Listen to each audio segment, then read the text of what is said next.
Hi student, we are starting our today's demonstration class of the bone by viewing this bone on the back side, that is called norma occipitalis. Okay, in this norma occipitalis you can visible this type of structure. Okay, so here the most prominent point you can visible at this side.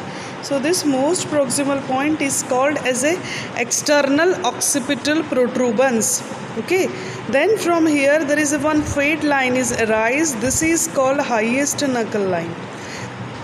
Then from the external occipital protuberance one line is arise which is going on this side.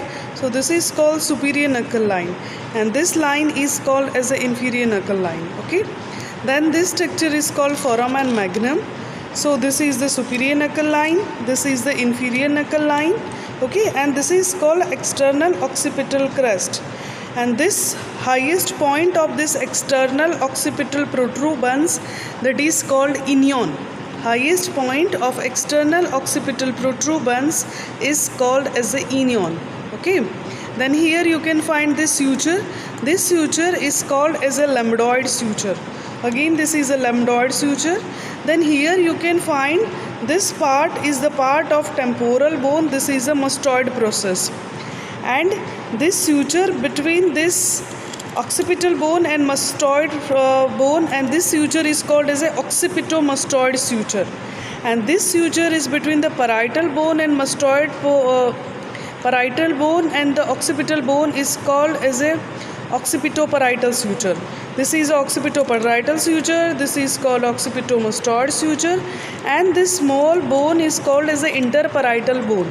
So this is the bone that is called as the interparietal bone, small bone. Again, this is a occipitoparietal suture, this is a occipitomastoid suture. Okay, and this whole bone is the occipital bone. Barabar? And the area from the occipital highest point of this external occipital protuberance, then from just lateral side, here there is a superior knuckle line, here there is a origin of trapezius muscle. Then from the highest point or the highest knuckle line, there is a origin of occipitofrontalis muscle or the gala aponeurosis. Then this area there is a origin of semisplenius capitis muscle.